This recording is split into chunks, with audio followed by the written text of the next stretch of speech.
Hey guys, இதுதான் மிவியோட Q80 sound bar. இந்த sound bar வந்து ஒரு 80 வாட்ஸ் சவுண்ட் அவுட்புட் கொடுக்குது. அப்புறம் இதோட ஒரு மெயினான ஃபியூச்சர் பார்த்தீங்கன்னா, இது இன்பில்ட் சப்வூஃபரோட வந்துடுது. ஸோ இதில் வந்து 2 ஸ்பீக்கர் அப்புறம் 2 சப்வூஃபர் இருக்கும் இந்த சவுண்ட் பாரில். பில் குவாலிட்டி பற்றி பார்த்தோன்னா, இது வந்து பிளாஸ்டிக் தான், பிளாக் கலரில் கொடுத்துருக்காங்க. இங்கே வந்து பட்டன்ஸ் கொடுத்துருக்காங்க, power off button, volume button, அது மாதிரி. அப்புறம் பேக் சைடில் வந்து aux port, charging port, coaxial, அப்புறம் USB போர்ட் கொடுத்துருக்காங்க. இது நீங்கள் வால் மவுண்ட் கூட பண்ணிக்க முடியும். கீழே வந்து ரப்பர் கொடுத்துருக்காங்க. ஸோ நீங்கள் டேபிளில் வச்சிங்கன்னா அது நகராமல் இருக்கும்.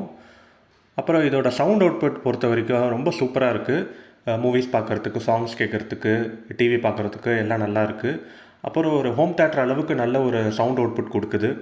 இதோட ப்ரைஸ் பார்த்தீங்கன்னா நான் 4000 ருபீஸ்க்கு வாங்கினேன். அப்புறம் இதுதான் இதோட ரிமோட். இதை வச்சு நீங்கள் மோட்ஸ்லாம் நீங்கள் மாற்றிக்கலாம்.